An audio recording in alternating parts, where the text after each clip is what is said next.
Welcome to Majority Rules. This is Season 1, Episode 5. This is a podcast about Mizzou Athletics Majority, which is Olympic sports athletes. I am Karen Steger. I am the host of this podcast and the softball and gymnastics beat writer and Olympic sports manager at Rock M Nation. Who would like to go next? I'm Abigail Klapkowskis. Just kidding. Go ahead, Abigail. And I'm a senior, and I'm reporting on cross country and track and field this year. All right. Now, I'm Dylan Heinrich. I am currently the soccer writer here at Rock M Nation, and I will also be writing women's basketball, which, of course, will pick up in the next couple months. So, a very busy couple months leading into the Christmas break. And then I'm Matthew Gustafson, the volleyball and wrestling beat writer at Rock M Nation. Awesome. And then Rory, as you can see, is not with us tonight, but she will be recording something that we'll try to plaster in here later. And she covers golf, tennis, swim and dive, and every other sport that we don't cover normally. So let's get to it with in-season sports. And let's check in with Dylan. There was a game. It wasn't good. Yeah. I think I went into this matchup feeling, I didn't say hopeful for a win, but hopeful they would keep it close. Missouri soccer has done a really good job these last couple of years not getting blown out, even against these high-quality opponents. Let's not forget, Duke entered this matchup ranked number 8 in the nation. They had not conceded a goal since their first matchup. I thought, maybe they can keep it within 1-0, 2-0, 3-0 if we're stretching it, and that did not happen. Peek behind the curtain, I was taking an econ exam, and so I got out of that exam, checked my phone, and saw it was 4-0 at halftime, and then walked home, checked it a little bit later, and saw it was 7-0, and it was 7 to nothing. It was not a pretty sight for Mizzou soccer. Had a couple decent chances early, but other than that, Duke showed why they're one of the best teams and a lock for the NCAA tournament, if not a top 2 seed in all likelihood. So I think if you're Mizzou soccer, it's all just about you flush this one down the drain. This is your one really bad loss this year, and just refocus for SEC play.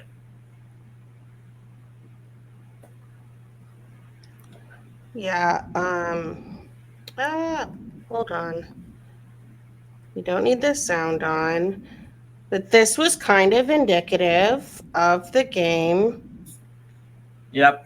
Good header from Kylie Simmons, but just hit the crossbar early on, and it didn't get much better. Interesting to note, actually, that clip reminded me, as you can see, it's Monica Bronner taking the corner kick there. Usually it's Milena Fisher in that role. She was also out for that game due to a medical concern. She also missed the SEMO game for the same reason.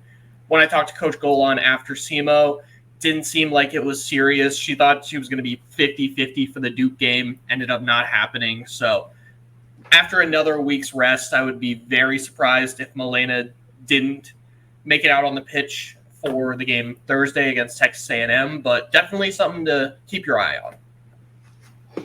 So there was something good that came out of the week, writing wise, at least. You wrote an awesome, everyone needs to read it, feature on Coach Stephanie for Rock M Nation. So give us some tidbits.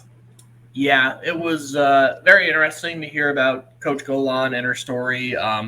Started out military family, grew up in the St. Charles area, was a star in soccer, women's basketball. Academically was extremely smart. She narrowed it down to Harvard and Duke, which is just ridiculous to have those as your final 2 schools, and then finally made the decision to go to Duke because of the academic scholarship, so that the rest of her family would be able to rely on some of that money coming in for college, which is an extremely sweet gesture.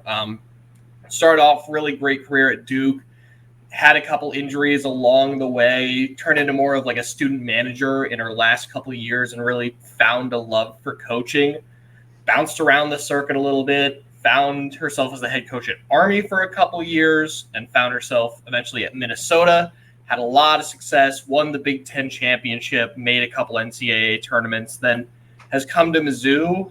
When I talked to her, it was very interesting to see because we only talk about athletics in terms of wins and losses. But when you look at this Missouri soccer program, they have, I believe they ranked 4th in the NCAA in terms of GPA it was either the spring semester or all of last year. They were leading the pack pretty much when it came to community service hours. So it's very interesting to see the type of culture she brings and who she considers to be a integral part of her program. I put out a tweet from a little bit of that article. I think it was a really good encapsulation of what she looks for and what Olympic sports should be about as a whole. I don't have it on me off the top of my head, but if you want to see it, go check out my Twitter and go check out the piece as a whole. It was so much fun to write.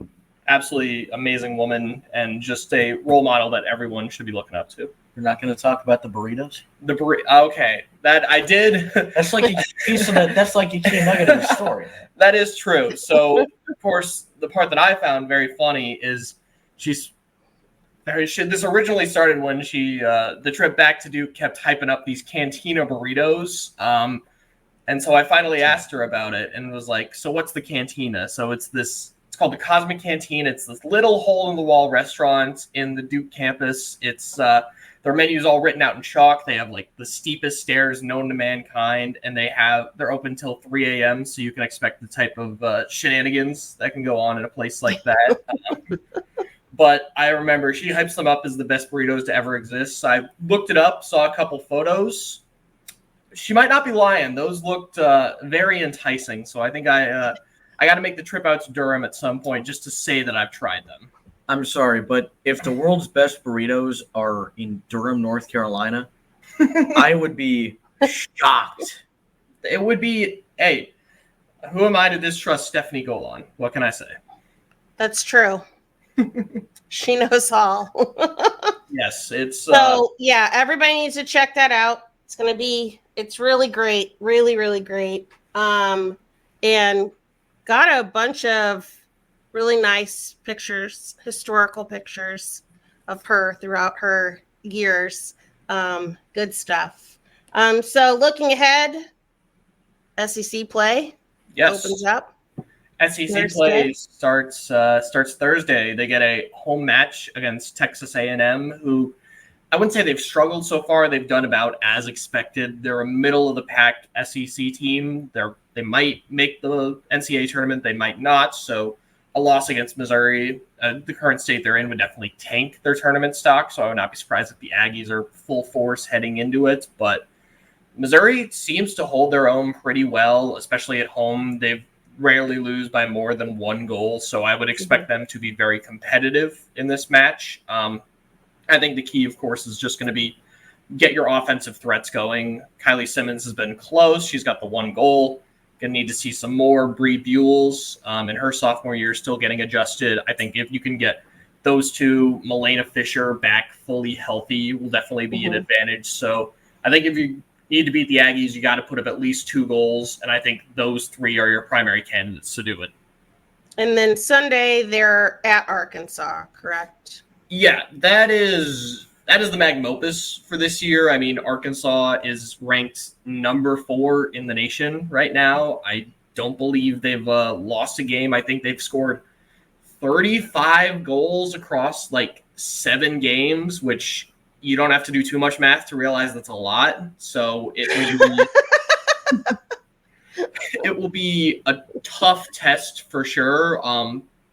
If you were expecting a win, maybe don't. But it'll be interesting to at least see how they measure up. I think if they can keep it better than that Duke score, big win for the Tigers, especially in an SEC conference setting where Arkansas, they almost drew last year in Columbia. So it's going to be in Fayetteville. It's going to be a big challenge. But if Missouri can somehow weasel their way out with a tie, maybe small chance, but a win, you never know. That could be a turnaround win, not only for the season, but for the program as a whole. Yeah. And then real quick, what you're working on. I know you have something coming out tomorrow.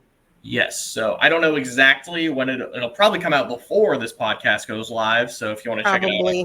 on I think like 11:30 or something is when I have it set. I just wrote about the 10 teams that Missouri soccer plays in the SEC. I thought it was a lot of fun to write about, to research all these players, teams, some of the history, especially because now they play Oklahoma and Texas again for the first time since 2011. So it's rivalries renewed there.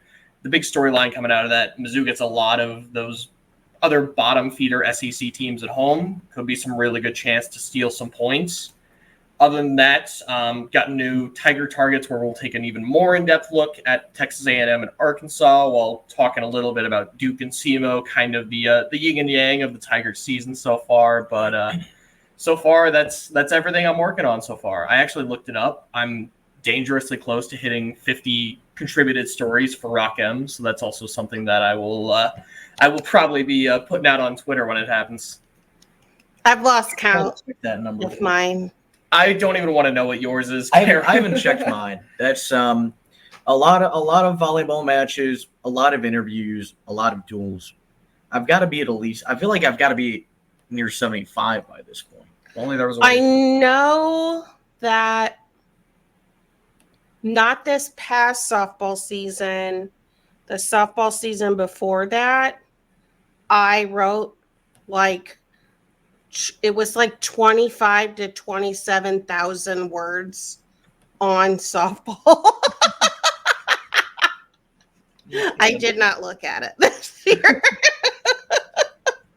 It was kind of insane. Oh boy. All right, you know what? I'm going to jump around here. Let's go to Abigail first, and then we'll go back to Matthew. So Abigail, what's up with cross country? Well, they just had their second race of the season, first season debut for some of their top runners.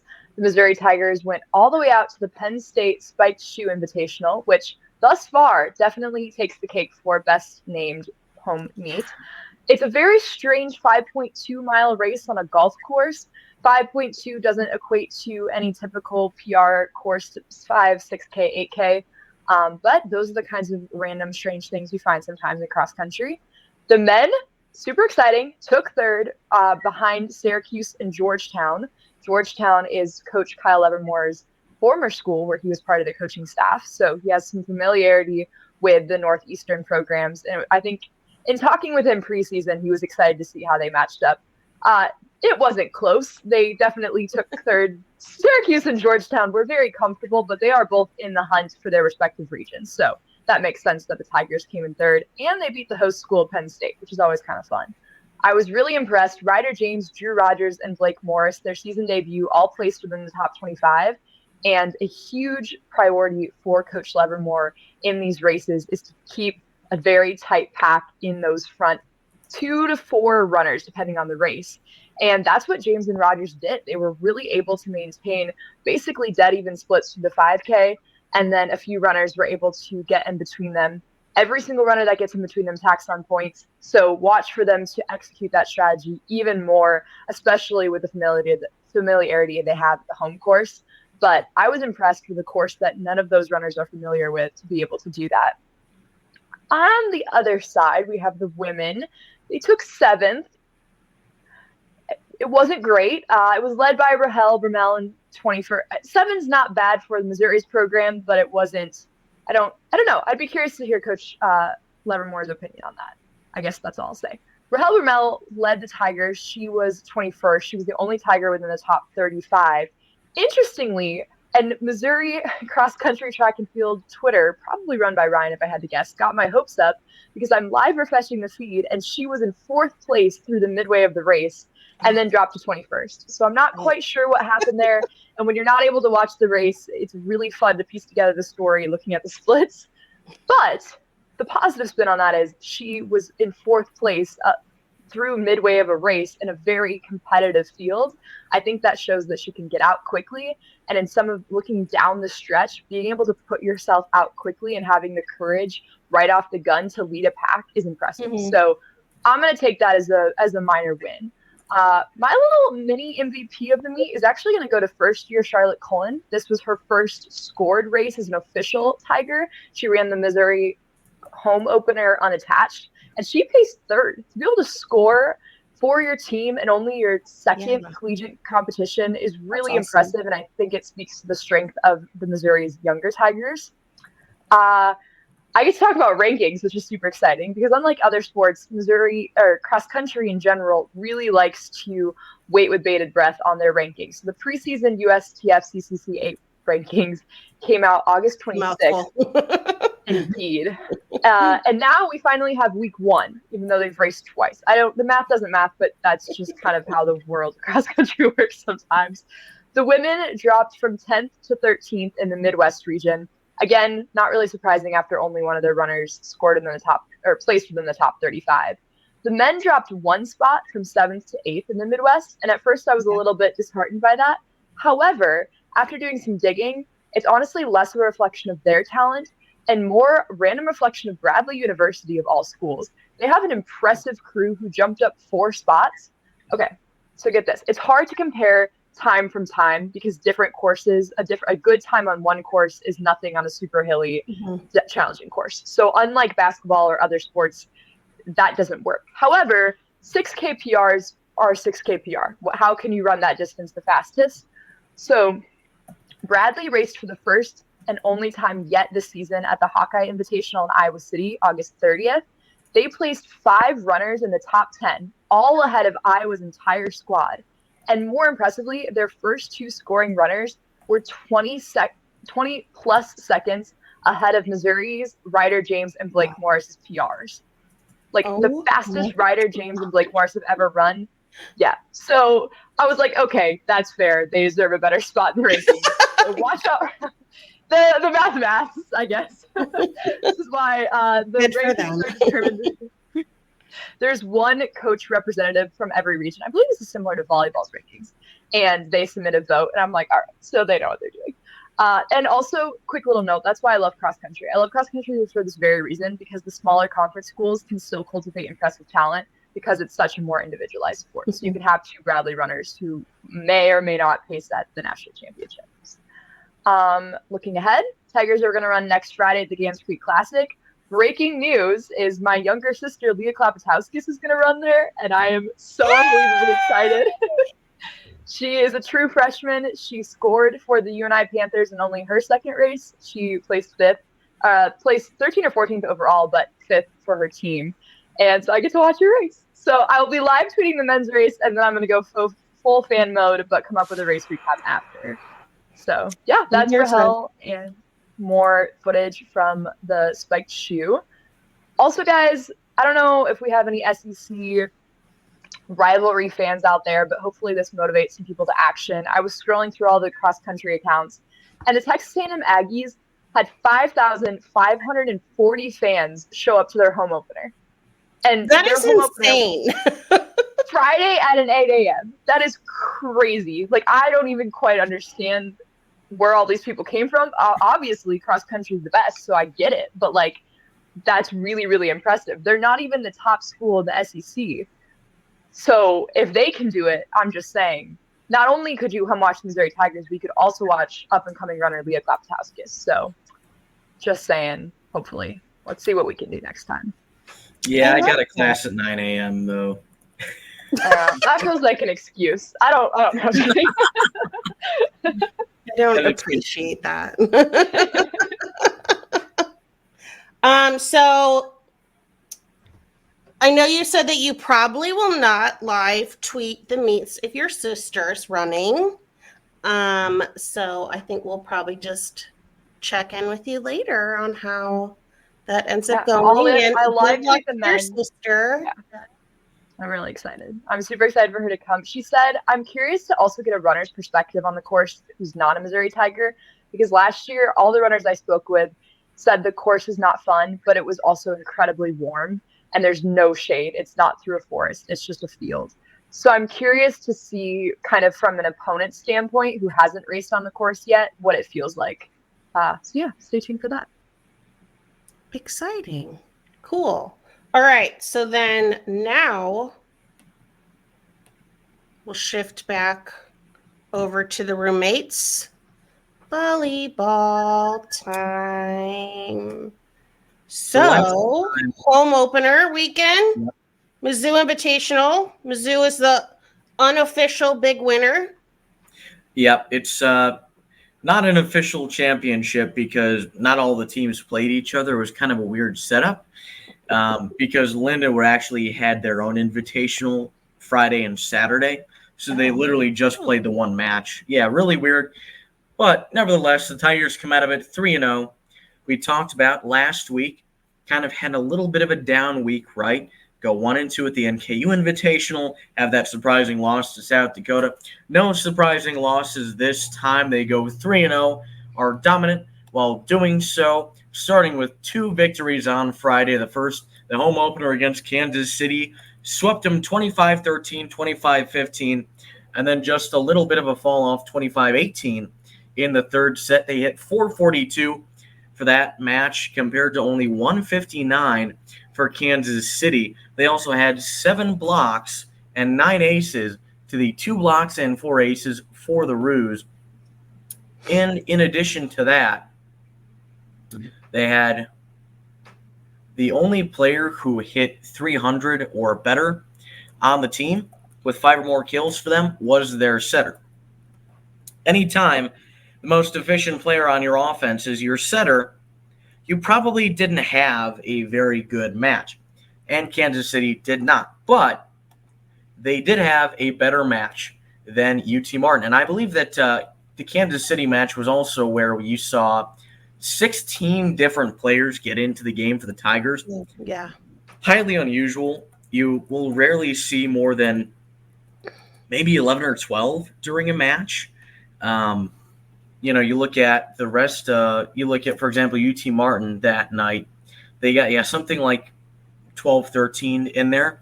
But you saw redshirt freshman Tatum Longnecker made her collegiate debut, as did top recruit, third-ranked freshman Claire Morrissey.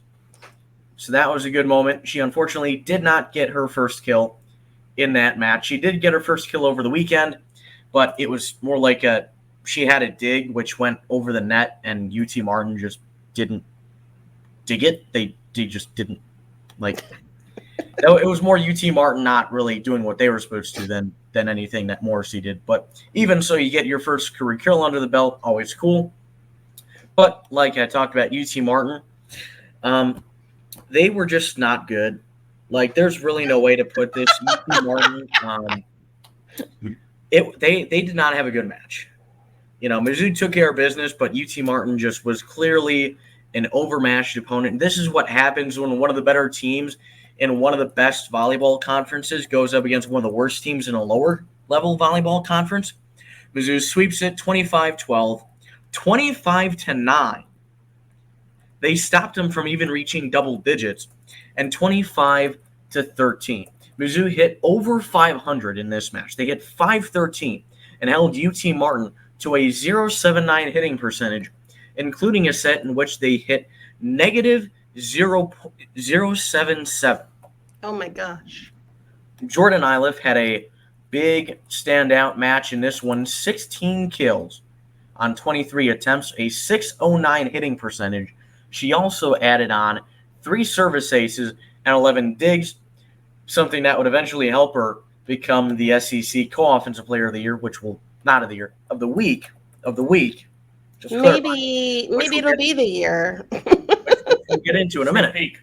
But finally, they go up against Lindenwood on Sunday. They win it 3-1. They won 25-17, 25-16, the first 2 sets. And then they kind of took their foot off the gas. They got a little bit distracted. And Lindenwood ended up taking the third set, 25-22. Dawn Sullivan, after the game, had talked about, needing to be a little bit more consistent, making sure that they're kind of going at 100% the entire time. They don't get a little bit off track, don't get distracted, take their foot off the gas pedal, whatever phrase you want to use for it. But then they locked back in and blew the Lions out 25-13 in that fourth set to take that 3-1 victory. They hit 279 on the match. Lindenwood hit 106. They only had one one set in which they hit above 125, which was that third set. So they really dominated this match with the exception of that third set, which obviously you'd like to see them take care of business in set 3. Mm-hmm. But if you don't, it is encouraging to see their response. Now, some of the key things I noticed, I mean, this is a really deep team. We knew that. But it was really interesting to see Dawn Sullivan give so much playing time to her bench, because there were a lot of reserves who were in that were playing way more than they had the entire season so far. This also allowed her to rest a lot of her starters. You know, you saw Reagan Haith as one of the starting middle blockers. Didn't really play much this weekend. Neither did Sierra Dudley, the starting setter. So you got other players who were able to come in, get some more experience, stay fresh. You rest some of those key players for this upcoming invite.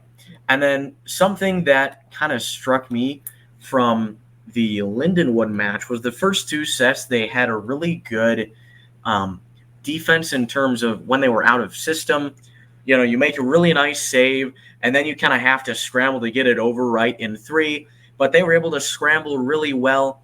And then even when they were out of system, they were able to be effective on the attack when they were doing that. And it was a little bit of a kind of just hectic situation for them. They were able to adapt really well. And that's something that you see the best volleyball teams in the country do, right? Mm-hmm. Now, this is only 2 sets.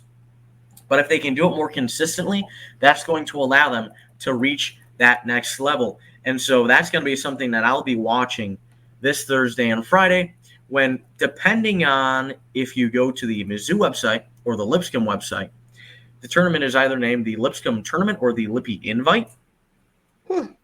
Don't really know why, but it's definitely one of the weirder names that I've heard. You know, I'm a big advocate of, hey, these volleyball tournament names for non-con are really boring. We should make things more interesting. Like golf and cross country have some phenomenal tournament names, right? We need volleyball to be at that level, all right? Let's start thinking of some more creative ideas.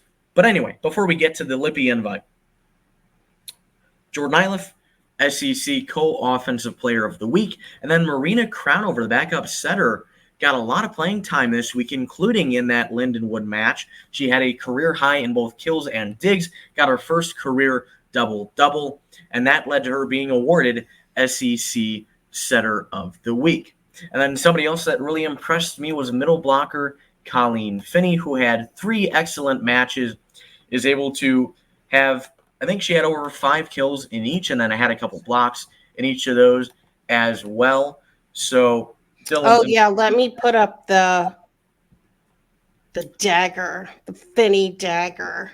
I'm being informed that she had over 7 kills in each match. This is a true statement. So, including at least 1 double-digit effort, but she's just incredibly efficient on the attack.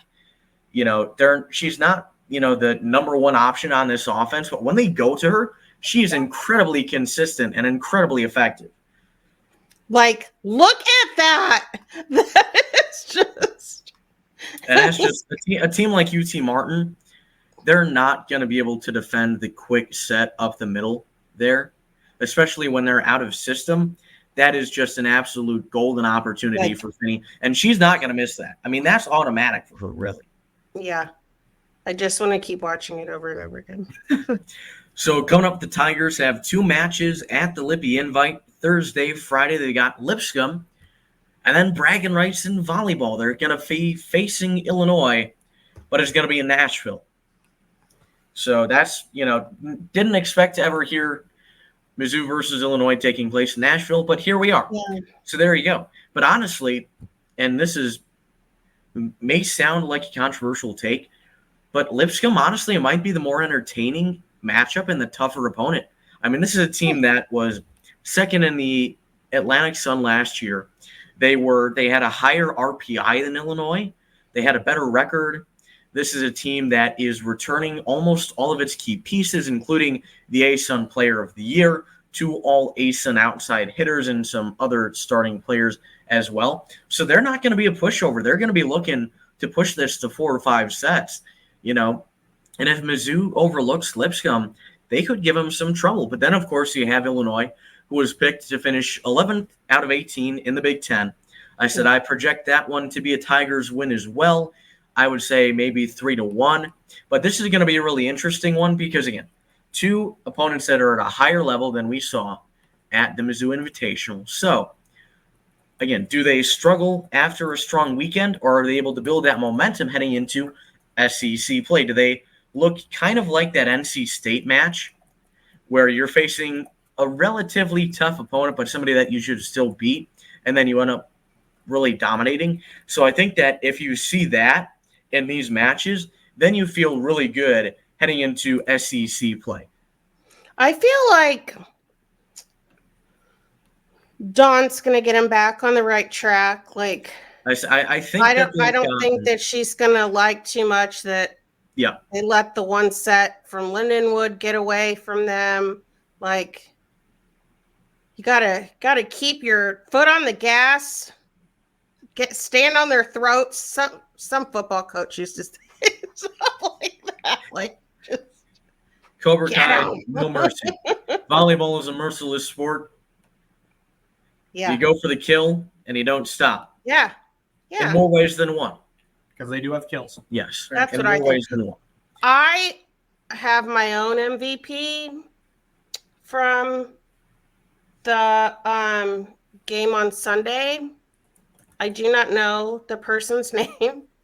However, I would like to shout out the nameless athletics staffer who helped fish my sunglasses and keys out from underneath the bleachers because I set them on the chair next to me and then like moved my leg and caught my phone, and my sunglasses and keys fell right underneath the bleachers. And I was just staring at them like, oh no, oh no, oh no. And this soccer staffer, I think, I didn't know who she was, but she was wearing a Mizzou soccer shirt, said, oh, I'll see if I can find facilities. And he, like, this man, you couldn't just crawl underneath there. Like, there's like crossbars. He had to like wedge himself between crossbars to get me my keys back. I was just like, oh my God. Thank you so much, nameless man. So he's the real MVP of my heart anyway. Yeah, so there's that. So what you have coming up? Sorry, Matthew. All right. So exciting news. Last year I did the Over the Net, a Mizzou Volleyball interview series. That was a text series on Rock M Nation. Let me tell you, folks, it took a lot of time to transcribe. So I found a new and improved way to do it, which saves me time and also makes it more entertaining for you as well. Over the Net is now going to be on radio and video, Rock M Radio, YouTube, Spotify, Apple Podcasts, wherever the heck else we have our podcasts that we upload. I'm a Spotify guy, so I really don't know some of the other ones. But that is going to be available hopefully Thursday. So I guess probably around the same time as this podcast is coming out. So you can who knows? Maybe you can listen to them back to back or watch them back to back. But my first interview is with the assistant coach, Ariel Wilson, who is the recruiting and defensive coordinator for the Tigers. She also had a very interesting career as a player. She was part of the class at Penn State, which won 4 consecutive national titles, the only time it's ever been done. And then she also spent 5 seasons playing internationally. She spent some time on the women's national team as well. So we covered all of that and more in that interview. So make sure to look out for that.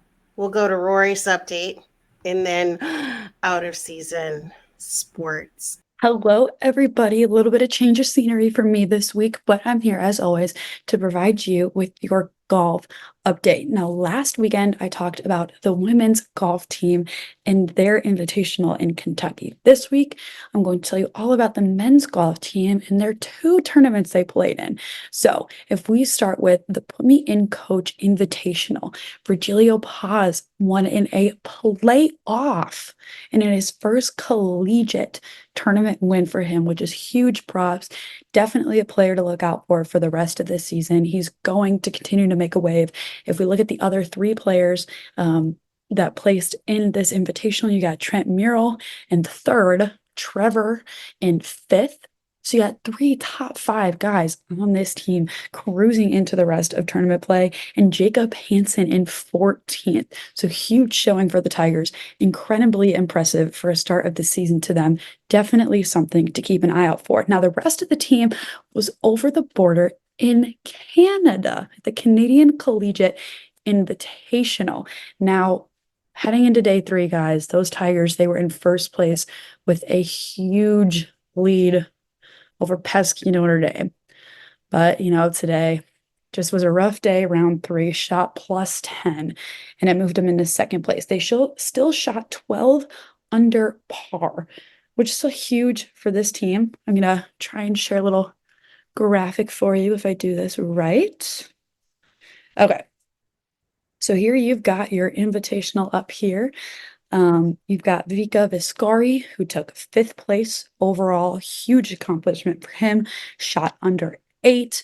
Doug Barter, Sigurd Bronson ended up shooting under 6, which was equally impressive for both of them. I'm sorry if I butchered either of those names, but this is huge for this team heading into conference play. They'll be in Arkansas next week, while the women's team, keep an eye out, guys, they are in Columbia. This is huge. They are in Columbia, which will have some huge updates for you guys there. But this golf team, I mean, this was incredibly impressive for a start for this season, and I can't wait to see everything else. But updates from me wise, I'll keep you posted. You can find the Twitter. I don't know if it's linked up here, but it's Rory Whetstone 7. I repost and post about the golf team regularly to provide you guys with some updates. But baseball, we kind of touched on this last week. Baseball is back. It is fall ball season. It's my time of year. I'm super excited. Should hopefully have some pieces out to you guys soon about this team and what I think is going to take place this season, year 2 for their head coach in the SEC. I'm super excited for them, but I'll keep you guys updated on all things golf and baseball. Abigail, I realized I forgot to ask you if you had any track updates. No new announcements yet. Oh, but we do know that John Anderson is going to be inducted into the Hall of Fame, and he was a former track athlete and captain, of which he informed me when I didn't realize that he was a track athlete here. So, yeah, always a humbling experience, but he will be a faculty member starting in the spring in the J School. So that kind of works out well with that induction, I think. So he will be here at the end of the month, I think. So I know that Chad on the Mo show is already going to be sitting down interviewing him, but I'm hoping that we can also arrange for a sit down with you and John Anderson when it gets a bit closer to track season. You guys can chat, and that seems like that would be easy to do because he'll be here. I would love that. Very excited to pick his brain. And he's from Wisconsin and a big Badgers and Packers fan. So that's always fun. Well, there's that too. And then I also no big signees. Coach Shimov hinted at the fact that the ink hasn't dried on a few new recruits. So I guess I'm watching for that, but I don't know when we will know. Okay. And then I had forgotten to put on the outline, but Carissa did some racing in New York City, I think. Yes, it was the New York Road Race. I don't know the distance off the top of my head, but she won, I believe. Yeah, which is awesome. I was really excited to see her kind of back to full strength at the Olympics, and continuing and transitioning off the track onto a road race is a whole different type of race style on your joints. And I think it's really cool. The road racing and the Diamond League and New York City does a really good job there, Road Runners Club. It just keeps the runners in like a competitive environment, and that is getting a lot of steam, and a lot of those run clubs are really, really competitive. And yeah, cool to see her competing against some international talent as well. Yeah. And then Dylan, you don't have anything for women's basketball, you said. So I'm going to go to my updates, and then we'll close with Matthew has some wrestling updates. So first off, just a couple softball things. So they held their big fundraiser dinner on the Diamond, I believe it's called. Oh, it looks like Brian Smith was there. Look, just a connection between crossover event. Nice. So yeah, they I was gonna try to get the sound and then I messed it up. Sorry. So it's been teaming. Yeah, so it looks like they did a crossover event. That's pretty cool. Maybe one year I'll try to get to that.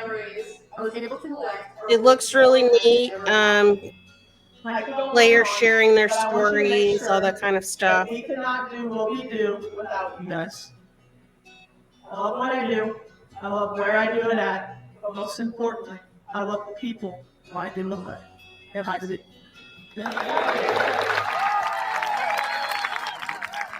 So you guys, how weird is it that like there's no Jenna, there's no Alex anymore, there's no Krings? Like we're gonna have to learn a bunch of new names. At the end of an era. It's so crazy to me. I don't know how I feel about it. It's like, oh, I guess like Crenshaw and Dave, elder stateswomen now. Yeah. It's just kind of crazy to think about. My big update is guess who went to gymnastics open gym this morning? It was me. It was me. I spent the art of persistence. So I got to go because I have this weird role in which, because I don't get season tickets since I write about them and get to go for free, I do donate to the Tiger Scholarship Fund for gymnastics. Not a lot of money. Karen is not rich by any stretch of the imagination, but I give them the same amount of money that season tickets would cost. So because of that, I'm considered part of the Booster Club. And so the Booster Club members got invited to go to practice today.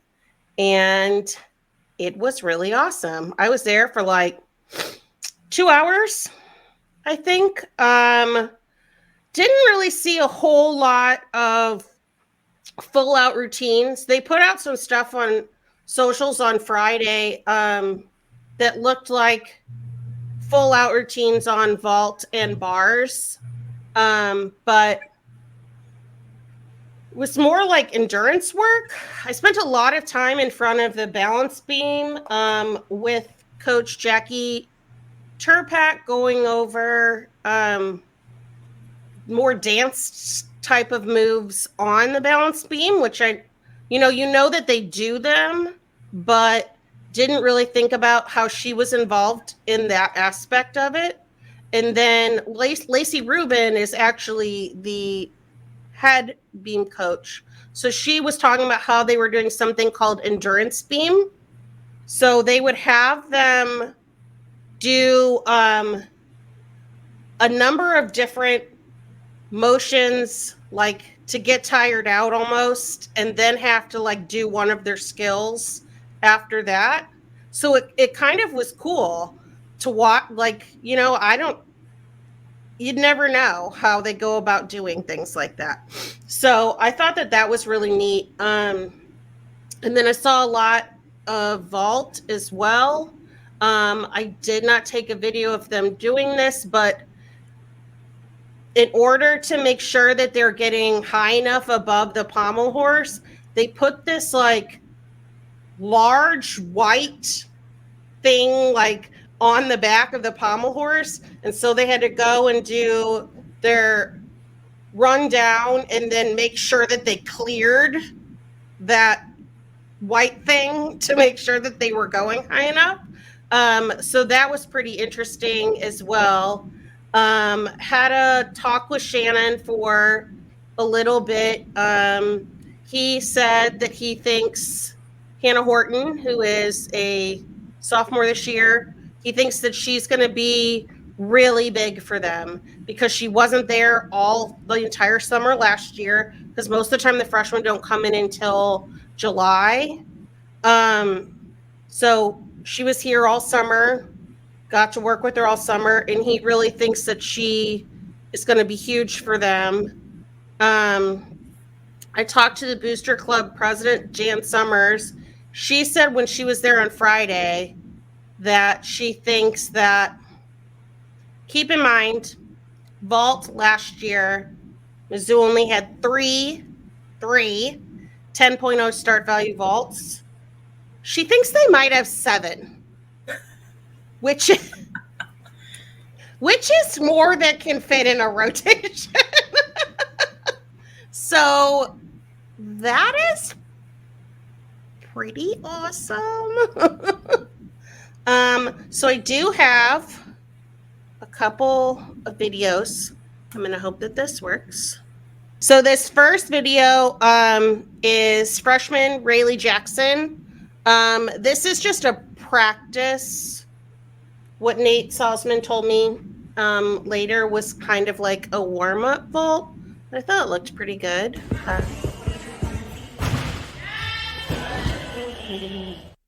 She landed a bit wonky, but she's fine. There's lots of big mats there. So yeah, she is a freshman this year. I was talking to Amari Celestine because I kept hearing her call someone RJ, and I finally was like, Amari, who's RJ? She's like, oh, it's Rayleigh. It's Rayleigh Jackson. So apparently they give everybody nicknames, and normally they would call her Ray, but Raina Light is already Ray. So they had to come up with something else. She said it took an inordinately long time to figure out what to call her.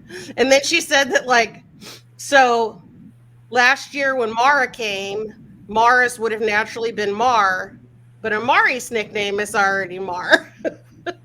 So it's like, I actually didn't figure out what they call Mara. I don't think she said. It's not Mar, though, because Mar is Amari Celestine. So here is a video of Amari.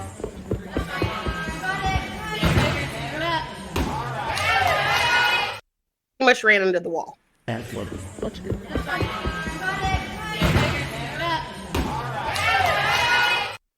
It's so much power off of that. It's crazy.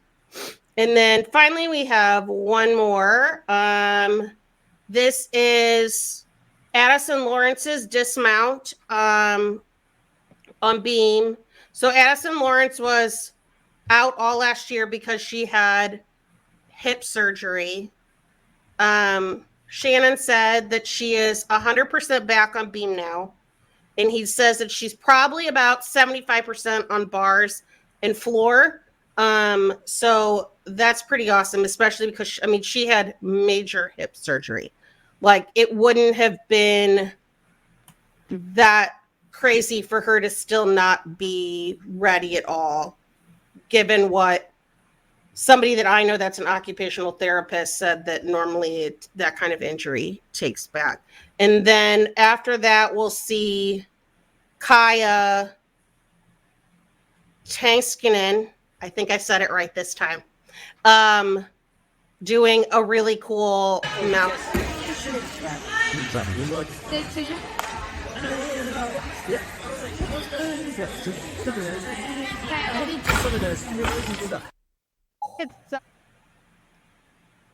Yeah. I sent that to Nate, and he was like, oh yeah, that's a That's a big one. And I was like, yes, love it. Love it. And then, so that is all I think from gymnastics. The last thing I was going to talk about is that real quick in the W, Sophie Cunningham has signed an extension, and former Columbia Trib reporter, we're going to go with Chris K. I don't want to mess up his name or make him mad at me.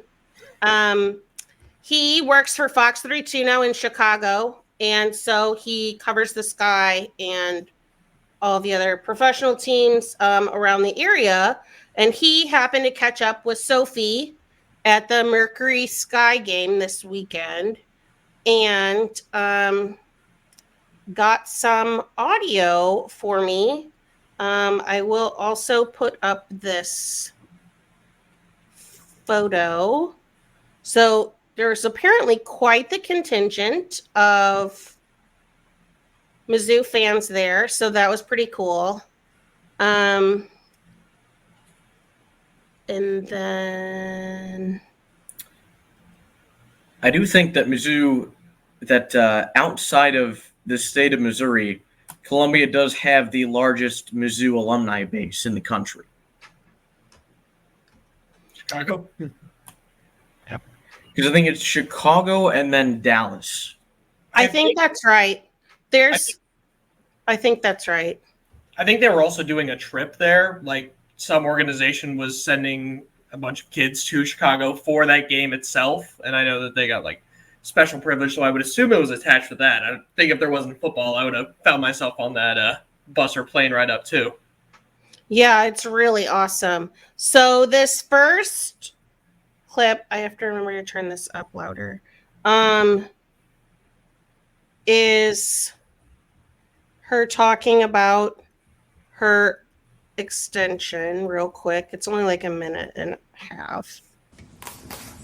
I feel like you are very public with your love for the Mercury and Phoenix. So signing an extension from an outside perspective didn't seem like, a hard task maybe to get accomplished. But for you, how easy exactly was it to sign this extension? Yeah, to be honest, my career at the Mercury has been very high and low. Like we've had 2 new owners, we've had 2 new GMs, I've had 4 head coaches in my 6 years. And I've seen a lot of turnover.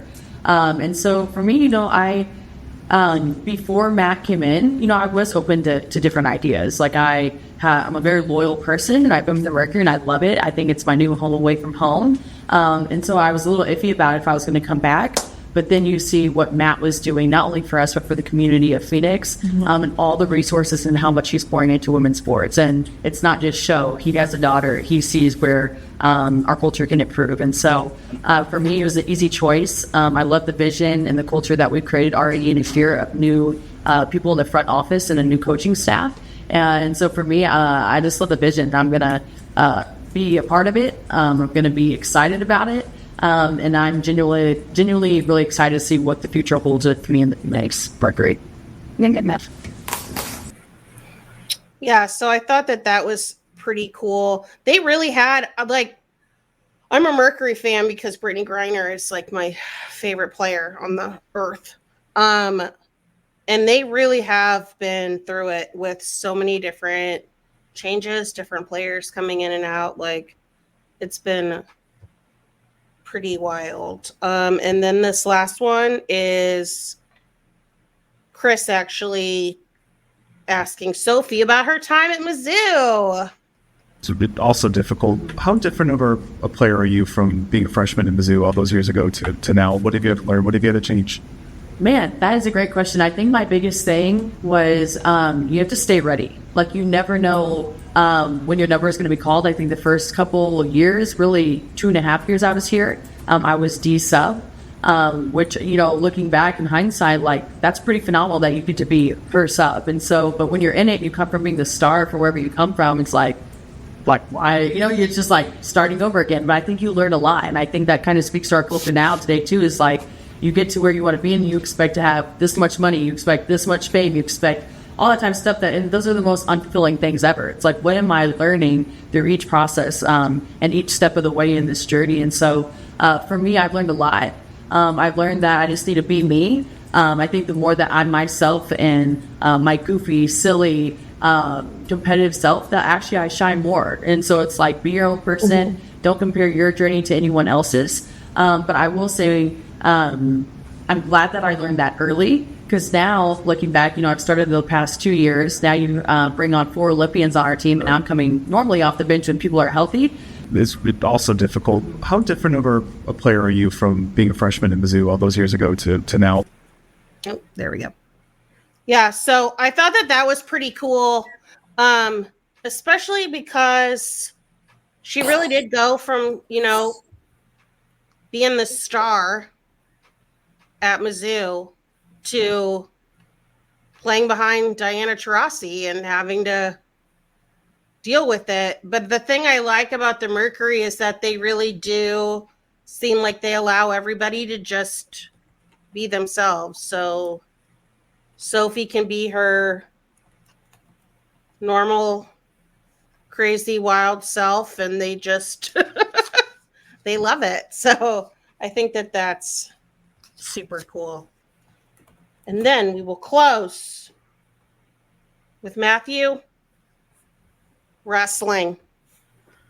So the Senior World Team Trials were this past weekend in Omaha, Nebraska.